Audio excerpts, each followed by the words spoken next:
actually delighted to see there's somebody in the audience with a copy of the first edition over there, if you can hold it up. And somebody here with the second, that I'm obviously going to sign both of them before I walk out the door. In writing the first, I felt there was a probable crisis coming along. And actually, if you take a look at the second edition, if the first chapter is an extract of all the comments about what I thought was likely to happen. I was delighted to find I could put them all in. It isn't one I had to remove. They've all subsequently happened. Which is gratifying and painful at the same time. So to put this in context now, I'll go back to the reason for writing the first book initially later, but we live in a world of crises. We had the one mention of peak oil a moment ago, of course global warming as well, and it seems to be actually, you could call it Dublin warming right now. It came to all this warm weather clothing that is still gathering mould inside my suitcase. And of course the financial crisis. If you look at the three, the first two, certainly in my own country, are hotly denied. I find it quite bizarre to be in a country which is arguing no climate change is taking place, but you get people who we call denialists versus the scientists, and there are skeptics about peak oil as well, versus the geologists who first put the idea forward. Now the third one, of course, when I first called the crisis back in December 2005, it was a case of going loudly public about it. And I saw one economist, neoclassical economist, being asked about my views and saying, I think Keane is in a minority of one. I'm now in a minority of 100%, including the other 99, and even the 1% agrees with me. It's happened, you can't deny it. But the other two, if they do occur, there's no way that humanity can say, well, why weren't we warned? Because we certainly were. You can go back to Keeling on the carbon dioxide record from Manal Cow from 1958, the Meadows group talking about systemic interlinks and failure of the entire system from 72. And of course, King Hubbard gave us the idea of peak oil back in 56.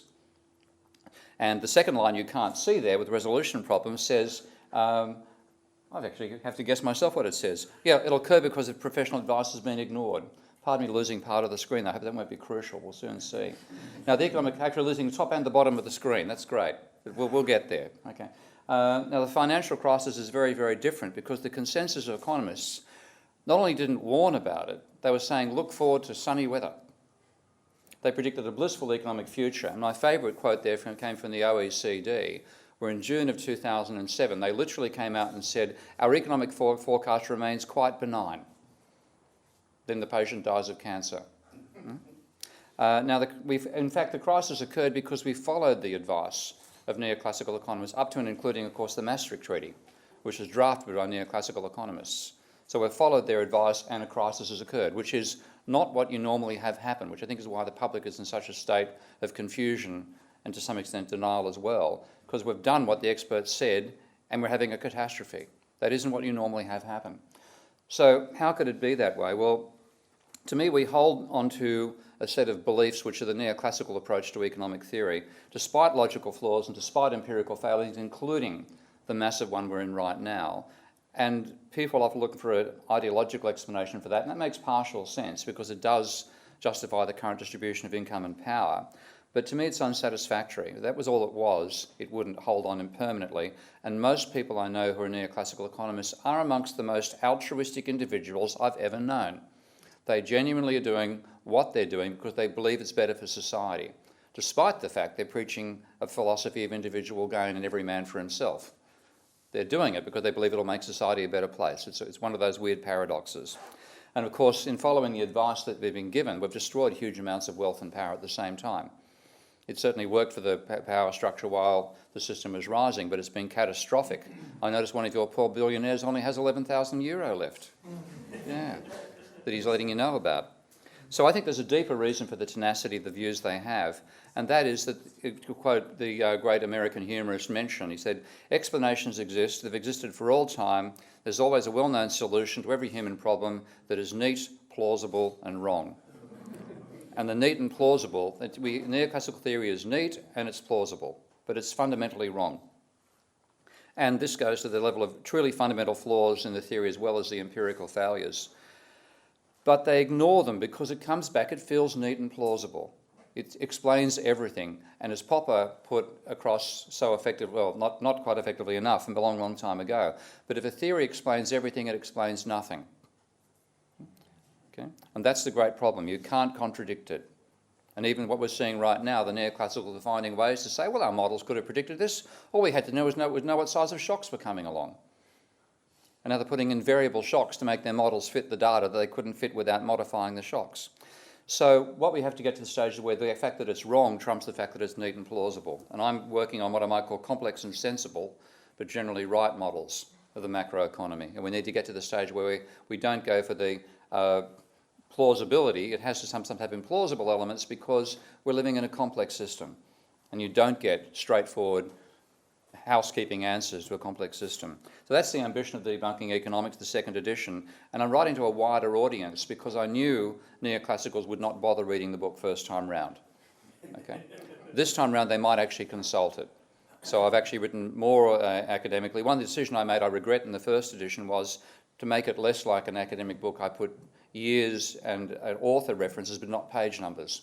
Now in the second, where I've had a chance, you'll now find I've got the references to the page on which I'm taking a quote from some piece of academic research. So that's so they can go and check and see, no, I didn't make it up. That actually is what Mascalel said.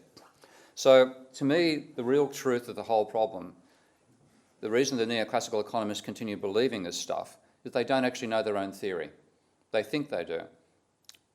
They've been taught a very superficial level of understanding through the textbooks through which they learnt the discipline in the first place, and that's right from trivia like Gregory Mancu's appalling first-year texts through to Mascalel's what looks like hypermathematical PhD text. They're all superficial. The strange thing is Mascalel actually cites most of the important literature and then misinterprets it. It's quite remarkable to read. So they think they know it, but they don't actually know it. And actually, I'm not going to be totally critical of economists for behaving that way because physicists don't go back and read Einstein's papers to work out whether the textbook's got E equals mc squared right. Okay? You don't have, that's what textbooks are supposed to do. They're supposed to mean we don't have to go back and check the vast mass of the research literature because it's summarised effectively, if rather more, pedestrianly, in the text you read. So it's quite a legitimate thing for people trained in a discipline not to bother going back and reading the originals.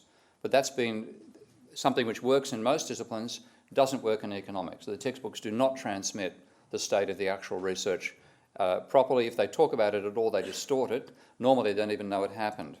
So if you look at what then comes out of that, you get people like the editor of the American Economic Review, Macroeconomics, a certain Olivia Blanchard, a name we all know, I imagine, now heading IMF yet again, writing about macroeconomic theory at the time and saying the state of macro is good, and talking and praising the dynamic stochastic general equilibrium model, DSGE, and saying it's simple, it's convenient, it's replaced ISLM, and the great advantage it has is it's formally, rather than informally, derived from maximisation by firms and consumers, and saw that as an advantage.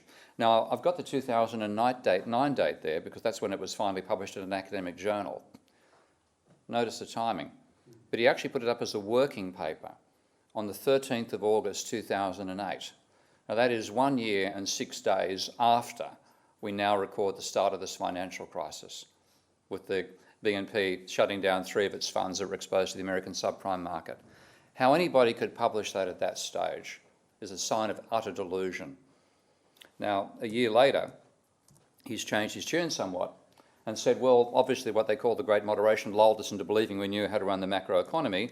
Clearly we've got to question that assessment, which looks like a positive development. Maybe our theories are wrong. They said, of course, we shouldn't throw the baby out with the bathwater. The baby being DSGE modelling. And my attitude is, that baby should never have been conceived. Okay? And the best way to establish it is to go to, in fact, what you might argue the father of the, well, I don't know, the father, the mother, of the theory was Robert Solow, because his growth model was used as the basis of DSGE modelling, but he rejects it, and he's been doing it vehemently for many years. In 2001, he talked about what the model is like, and it has an immortal household, a single consumer who's the only worker and the only firm that he happens to own 100%, that gets the wages and the profits, and he decides what to produce using perfect markets with infinite foresight, etc., etc., etc. He said that is nothing but the neoclassical growth model. And he said, but you take a look at it, when I built the model, I was sure the one thing it didn't apply to was short-term fluctuations. He said, now get any article on macroeconomics, it'll be a slightly dressed up version of my growth model. And he said, what I want to understand is, how on earth did that happen? Pardon listing out the final, I'll have to do a bit more reading here than I normally do. The question I want to circle around is, how did that happen? He's incredulous, frankly incredulous, that his theory became the basis of macro. Now he went back to say, well, how could you defend it? What could you actually use? And he said you could claim that well worked out neoclassical economic theory establishes that's the only way one can strictly do macroeconomic theory. And he couldn't put it more simply.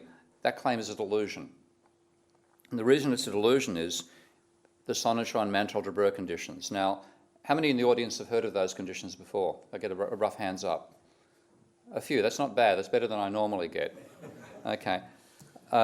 They establish that if you start with disaggregated different consumers, different commodities, and try to aggregate to get a market demand curve, that market demand curve can have any polynomial shape at all. Any line, any curve you can draw by rubbing your finger along a page, not taking it off the page, and not going back and crossing over anywhere you've been beforehand, can be a demand curve, a market demand curve. That's what those conditions prove. What that means is you can't assume what they call the law of demand, where you say the market demand curve slopes down, because individual demand curves do. And yet that's not only do they treat the micro that way, they model the entire economy as a single utility maximising agent who obeys the law of demand. Now that is mathematically false, and that's not, of course, what neoclassical wanted to prove. They wanted to find something very different. They wanted to establish that, yes, the law of demand does survive aggregation. That was their ambition. But they proved otherwise. And that applies even if you're summing up what you might call well-behaved neoclassical curves. So if you imagine having Robinson Crusoe with a downward sloping demand curve for coconuts, added to Man Friday with another downward sloping demand curve for coconuts, when you work out the market demand curve, this is a legitimate market demand curve.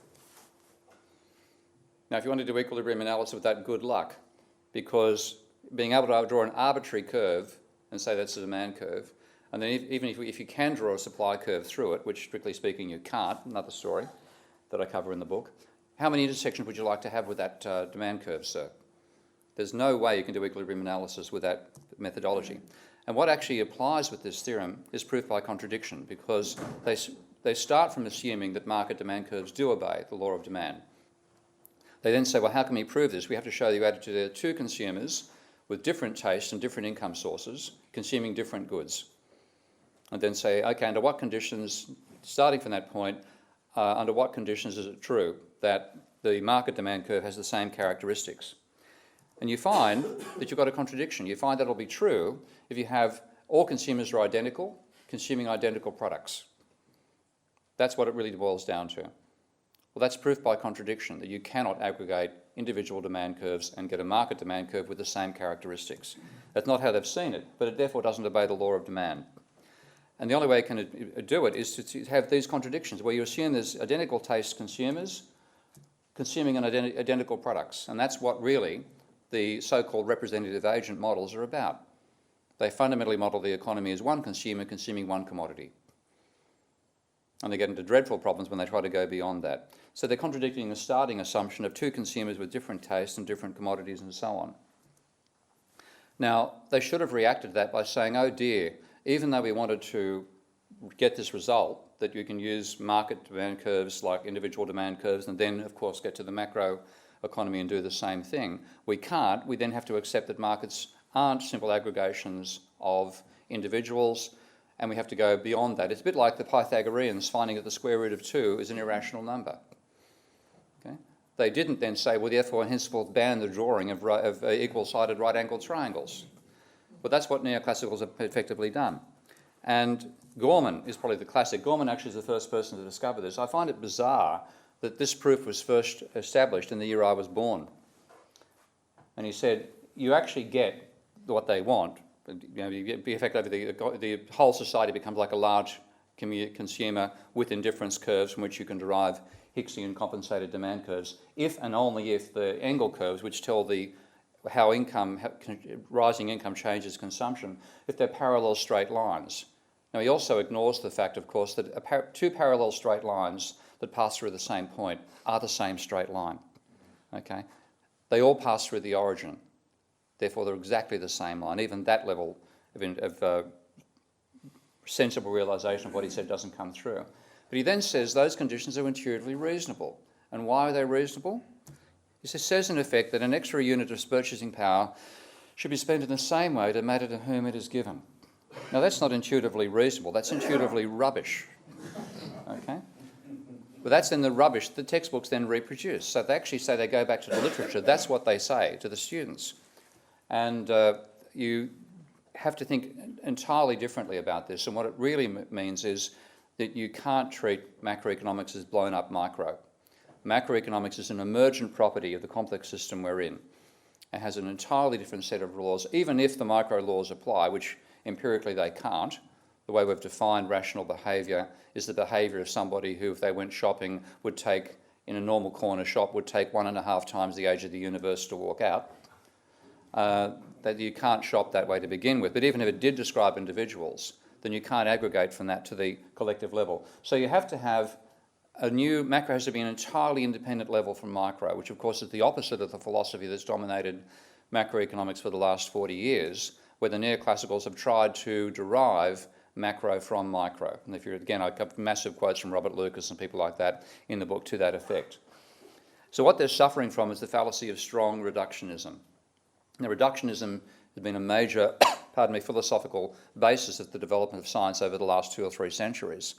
But in science itself, true sciences, they've finally realised the limits of that. You can't reduce one level of science to being applied lower level of science. And there's a beautiful paper about that in Science by Anderson, a genuine Nobel Prize winner, not one of the forgeries that we get for economics, but a genuine Nobel Prize, with a perfect title called More is Different. If anybody hasn't read it, I recommend reading that particular paper. And it very eloquently argues that if what physicists have learned, and we're talking about a physicist's perspective on reality here, that large and complex aggregates of elementary particles do not behave as a simple extrapolation of how the isolated particles do. That every different level you get new types of complexity, new types of behaviour, which require fundamental research as complicated as that which applied at the lower level, but not derivable from the lower level. And he gives a lovely little table to illustrate this and says you might be able to put the sciences in this sort of sequence. He's starting with many-body physics as the ultimate physics of, well, you might even start with elementary particle. You'd start with particle physics, okay, and then go across to many-body physics. Then say chemistry is maybe applied many-body physics, and molecular biology is applied chemistry, etc., etc. No, that's not true. Is that hierarchy does not imply that science X is merely applied Y.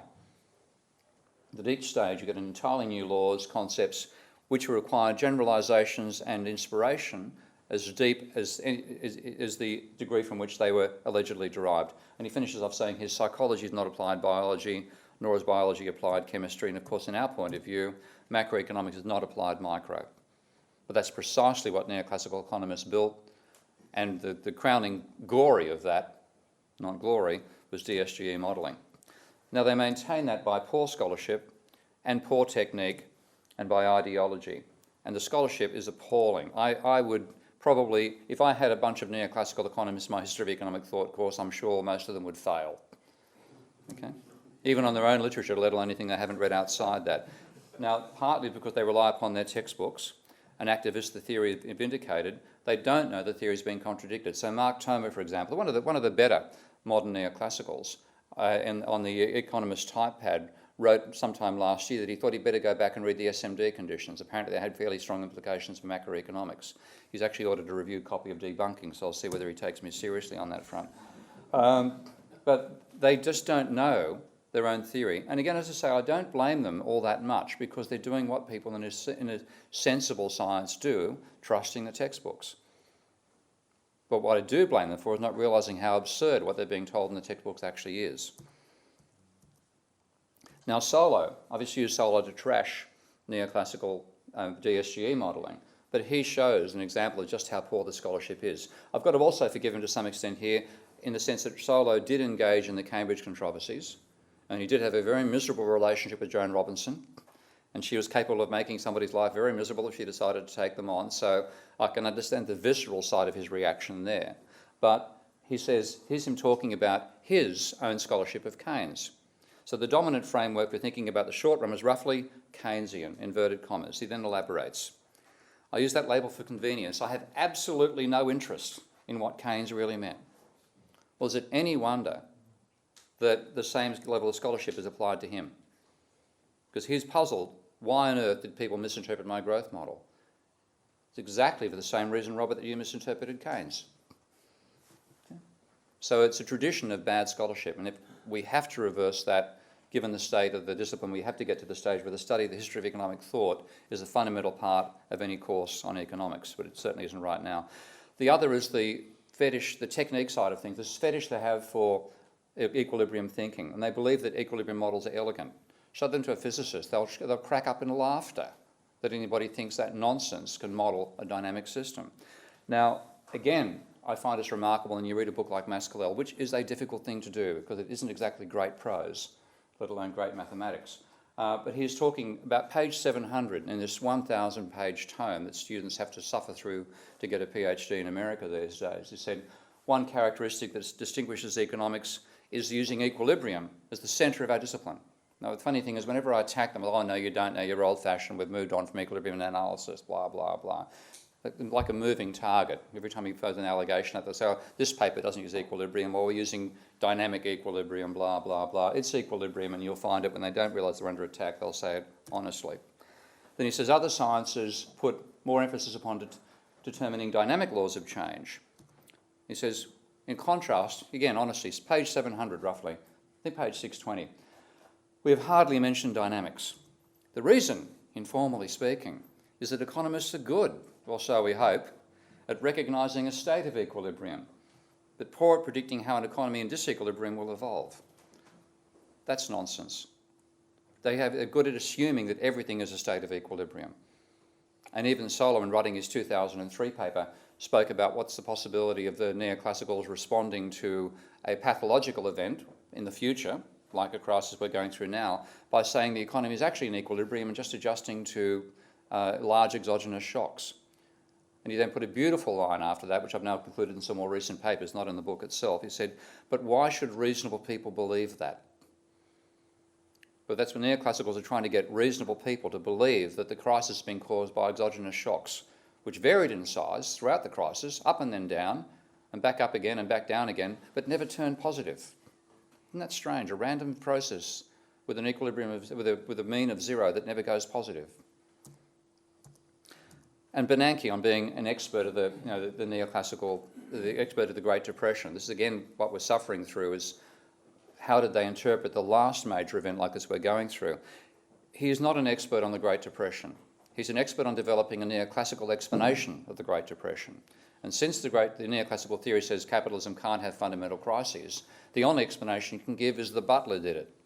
The butler in this case being the Federal Reserve, which is terribly bad because he now got the job of the chief butler. I'm delighting in his discomfort right now. Now, he actually had alternative interpretations he could have taken notice of, Kindleberger and Minsky being the most important, of course. And this is the entire extract on Minsky in and Bernanke's essays in the Great Depression. There are 48 words to it.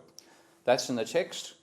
Kindleberger and Minsky have argued for inherent instability, but in doing so have had to depart from the assumption of rational economic behaviour. Then in a footnote he says, I don't deny the possible importance of irrationality, but it seems the best research strategy is to push rationality as far as it will go. End of consideration of Minsky. Some expert. And when I try to see what is the key starting point for, if I wanted to find the flaw in the apparent diamond, it's actually a lump of coal, but the apparent diamond of neoclassical theory, where would I strike? I'd strike on the theory of money. That to me is the fundamental flaw. And what they do is they ignore the level of debt, which is why we've got into a debt crisis while they've been the stewards of the economy. And the logic for doing it is the following. They'll say, well, an individual has two sources of spending power. You can spend out of income or you can borrow money. So your two sources of income as an individual are your income plus the change in your debt level. Now they count, in macroeconomics, they count the first but ignore the second, the argument being that one person's asset is another person's liability. So the actual aggregate level of debt doesn't matter. This is Krugman in his most recent paper trying to model the financial crisis. And what he sets up as a model of lending being a patient agent lending to an impatient agent, ignoring banks and the whole mechanics. So his vision of what's going on is something like this. You have a patient person with lots of money, impatient person with none, And what happens is that just as bank acting as an intermediary, some of the money goes across from the patient to the inpatient, which means the patient agent spending power declines, the inpatient ones goes up, in the aggregate there's no change. And that's fundamentally why they ignore the role of debt in analysing the state of the macroeconomy. And they ignore banks as well, of course. Well, that is wrong from first principles. I've actually got my slide out of sequence here. I might just jump a slide. I didn't realise that happening there. This is more what happens. You have an entrepreneur who approaches the bank for a loan, and the bank says, that's a great idea, here's $1 million or €1 million. By the way, you owe us €1 million. The simultaneous creation of the deposit and the liability, though nobody has to forego spending power for the additional spending power of debt to be created. And that's an argument which was actually put forward by a senior vice president of the New York Fed back in 1969 when he was trying to argue against the monetarist experiment, saying it won't work. And his reason was, in the real world, banks extend credit, creating deposits in the process, and look for the reserves later. The exact reverse of the causal process that Friedman argued was how money is created. What that means is that new loan puts additional spending power into circulation. It's not spending power that's been taken from somebody else, it's new spending power. So you have to therefore look at change in debt because aggregate demand exceeds demand from income alone. So what I'm calling the Volrar-Schumpeter-Minsky law is a generalisation of Volrar's law for a credit system. And that's aggregate demand includes the growth in debt and is then spent on not just goods alone, which is the way economics is analysed so far, but goods and existing assets. So aggregate demand consists of expenditure financed by the sale of goods, which is where Volrar's law applies, plus also debt-financed entrepreneurial spending is what we want, and that's what Schumpeter focused upon, but also debt-financed Ponzi demand, which is Minsky's emphasis. And then that's spent on goods and services, but also buying financial claims on existing assets. And I call that part of the supply and so to speak, net asset turnover. And you can break that down into the price level of assets multiplied by the quantity of assets multiplied by the turnover fraction of assets. And that means when you look at the change in aggregate demand, that's then the change in GDP plus the acceleration of debt. And that's what drives change in asset prices fundamentally. So to take you through that, why did they ignore the level of debt? The argument comes back to saying, again, this is Bernanke, that even debt deflation is merely a transfer from debtors to creditors. Now you'd think somebody writing about the Great Depression would be aware that a few of those debtors went bankrupt and therefore gave nothing to the debtors, okay? But the level of ignorance in leading neoclassicals is simply breathtaking. And again, when I wrote Debunking 2000, the 2001 version, I got the argument back, Keynes is attacking old textbook economics, we've moved on since there. Well, I'm now up to 2011 and the references I quote in the book, and I'm taking on Krugman, Bernanke, etc., etc. And I, yet again, still have that sort of claim thrown my way in an audience. So I had a leading regulator comment in a seminar that I gave in Sydney that I'm just attacking a straw man. I said, well, I'm attacking a straw man, I'm attacking Krugman, Bernanke, Blanchard, and Lucas. I said, if I'm attacking a straw man, you're awarding Nobel Prizes to straw men, you're making straw men the head of the Federal Reserve and leading bureaucrats. Give me a break, it's not straw men at all. So again, Krugman again ignoring the level of debt. So they're wrong to ignore private debt, and you can actually then take a look at three factors that matter in terms of the level of private debt. One is the level of debt itself, outright.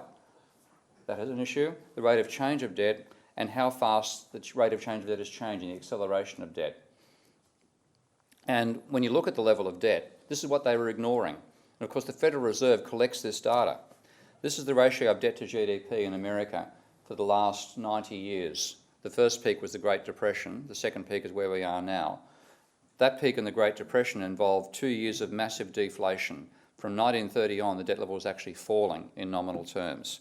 So the real comparison of where we are now is that level of debt, and we cracked through there pretty much at the time of the stock market bubble in the 80s and the slump afterwards.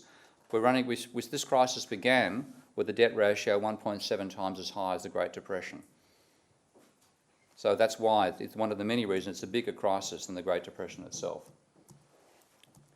And you can actually quantify just how large an impact did the change in debt have and how rapidly did the turnaround in the rate of growth of debt cause the crisis. And this puts a bit of a perspective on the austerity programs that are being tried right now, because they're seeing the problem as being too much sovereign debt. The actual cause of the slump we're in right now is the reduction in the level of private debt. That's what's actually causing the degree of the macro slump. But here, if you look at the level of change in debt in America, it peaked at $4 trillion per annum increase in debt, when America's GDP was roughly 14 trillion. And then at the depth of the downturn, the reduction in debt was running at $2.8 trillion a year. So that's a turnaround from 18.3 trillion in total turnover, both goods and services and asset markets, to 11.5 in just 2 years. And what I'm doing here is showing the blue line adds the change in debt to GDP to give you what aggregate demand really is. And it's pretty obvious why it was a sudden and sharp crisis. And also why there's been an apparent recovery, because you can't maintain that rate of decline of debt indefinitely.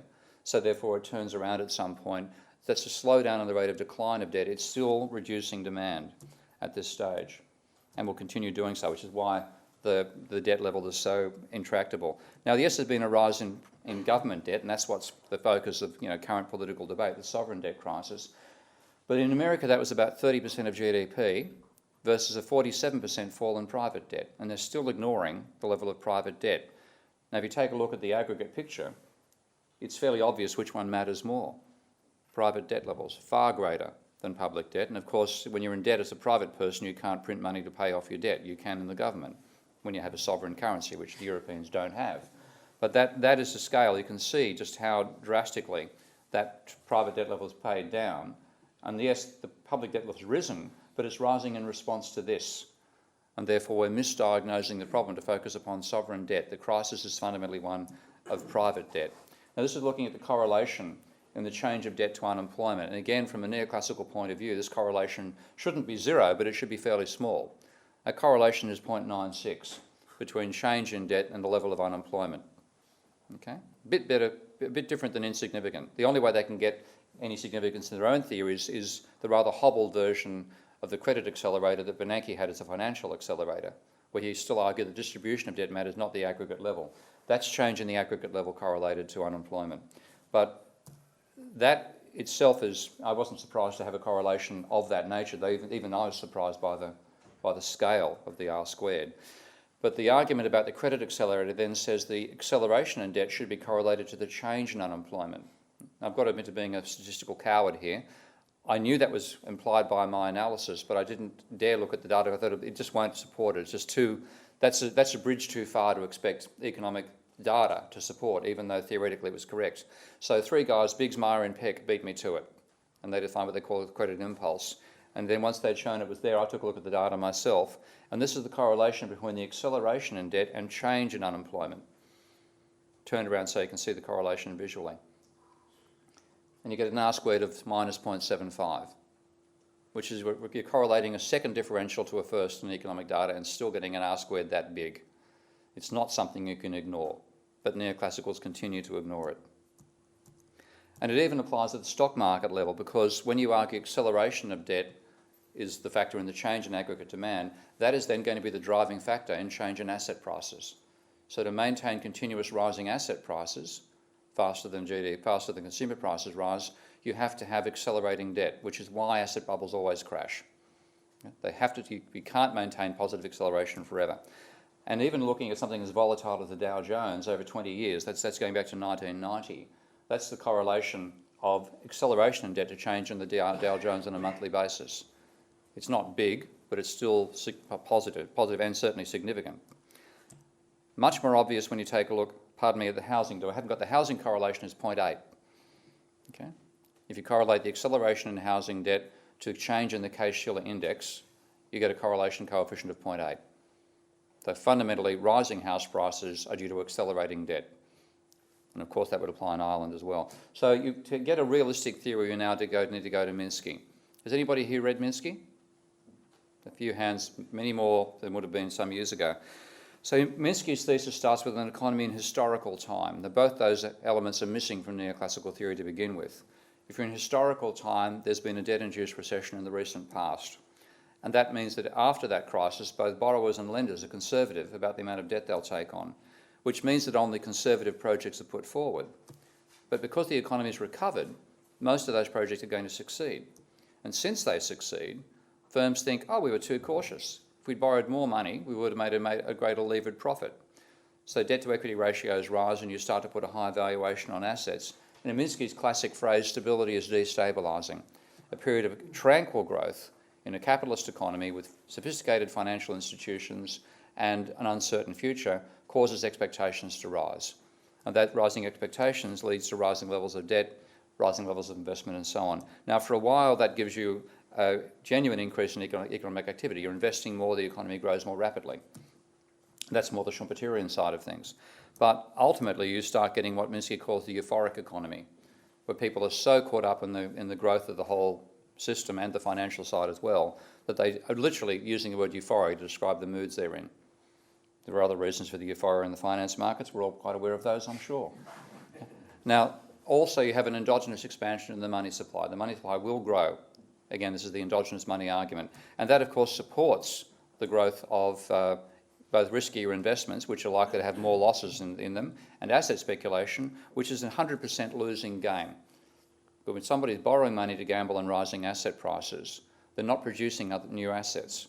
If they do, they pay, as I think I was told, some 500 billion euros for a small bit of land on the outskirts of the Dublin Business Centre, which now you can now sell for 75 billion. Okay, they might build something ultimately, but the main thing they're doing is gambling the asset price will rise. They're not actually producing additional cash flow producing assets. So Ponzi financiers, from Minsky's point of view, are people whose cash flows from their businesses are less than their debt servicing costs. So they only make money by selling assets in a rising market. But until they sell the asset, they've got a desperate need for cash because they're losing money. They've got to continue borrowing to amortise the money they've already lost, the comparison between their cash flow and their debt servicing costs. So they've got a dramatic impact upon the demand for money and the price of money because they have to have it, otherwise they fold. So you get rising debt levels, rising interest rates, you ultimately get to a crisis. It can come from people selling assets to liquidate them because their own costs have risen. It can just come from that acceleration slowing down. That's what actually causes it, because you can't maintain that constant acceleration. So the asset market stops rising, and as soon as it does, the Ponzi's are bankrupt. They're the first ones to fold, because they can't sell assets for a profit anymore and they can't roll over their debt. So they've had it. And then, of course, asset prices collapse at that point. The expansion of the money supply goes into reverse. Investment evaporates, you're back where you started again. That's basically Minsky's model. And it's a cyclical model, but it also includes the repeat of the process when debt levels fall. But you normally start from a high level of debt to GDP, because fundamentally you take on the debt during a boom, you've got to repay it during a slump. You get a ratcheting up effect coming out of it. Ultimately, you get to the stage where you take on such a degree of debt that the economy gets overwhelmed and collapses. And that's where we are now. And the only way out of it is to abolish the debt, in some sense. You've got to reduce the private debt. The slow way we do it is by bankruptcy. The difficult way would be by doing it by treaty in some sense, but that'd be a far better way to go about it than what we're doing through right now. So I've built mathematical models of this by combining Goodwin's growth cycle model. Anybody here aware of the work of Richard Goodwin? Okay. One of the few economists worth reading in the last 50, 60 years. A leading developer of complex systems economics, and built a brilliant model of the economy, the growth cycle model, back in 1967. I then incorporated Minsky's financial instability hypothesis in my work in 1995, and then I've since added a theory of endogenous money creation, working on using the basis of work by European economists who call themselves circuit theorists, who couldn't do the mathematics, but I put it in mathematical form. And it's quite easy to show Goodwin's growth model. You start by saying the level of capital determines the level of output via an accelerator relationship. And then you say output determines the level of employment. Employment, of course, determines the rate of employment, which you feed into a Phillips curve to get the rate of change of wages. Integrate that, and you've got the wage level. Subtract that from output, and you have profits. Integrate, Goodwin simply had all profits being invested. Integrate that, and you come back to where you start from again, and you get a cyclical model. It's an inherently cyclical model of capitalism. The equilibrium is neutral. For those who know their eigenvalues, the dominant eigenvalue has got a real part of 0. Now, I've integrated that into Minsky's theory by adding in this process. I'm repeating this slide. This dive right past this one. You've already seen that. Pardon me. And what I've worked out is it's possible to model endogenous money creation very, very simply by borrowing an idea from accountants, and that is double entry bookkeeping. But rather than putting numbers in there, I'm putting flow rates. So if I simply say that there's, and this is modelling 19th century free banking where you had to lend physical notes to actually create a loan. If you have money in the vault, you have to lend it across to the firms. You then record the loan. You charge interest on the loan by compounding the debt, which means the firms have to make a payment into your safe. You then record that they've done it. You pay wages to workers and bankers both consume, paying money to you.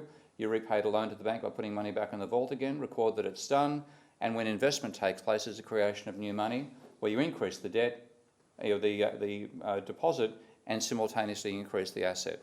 Now, that's simply fed into a symbolic, you give sensible terms for each of those elements. So, for example, B is going to be the rate of interest on loans times the outstanding level of loans.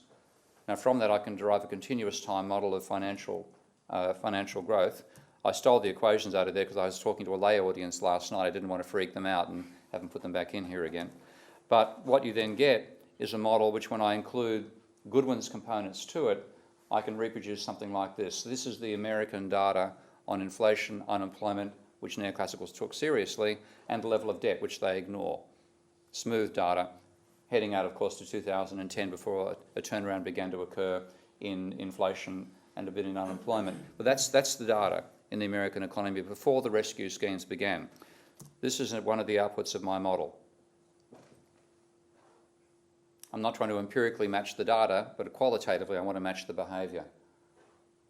And structurally, what you get out of the Minsky is an explanation that includes both the Great Moderation and the Great Depression. And one thing I was delighted by when writing my first paper on Minsky back in 1995, I got exactly the same dynamics in a model with implicit money. A period of rapid cyclical cycles, then became a smoother period, very little fluctuation, and then bigger cycle leading to a breakdown. And I ended the paper with what I thought was a rhetorical flourish. And I said the chaotic dynamics in this paper should warn us against treating a period of tranquility in a capitalist economy as anything other than a lull before the storm.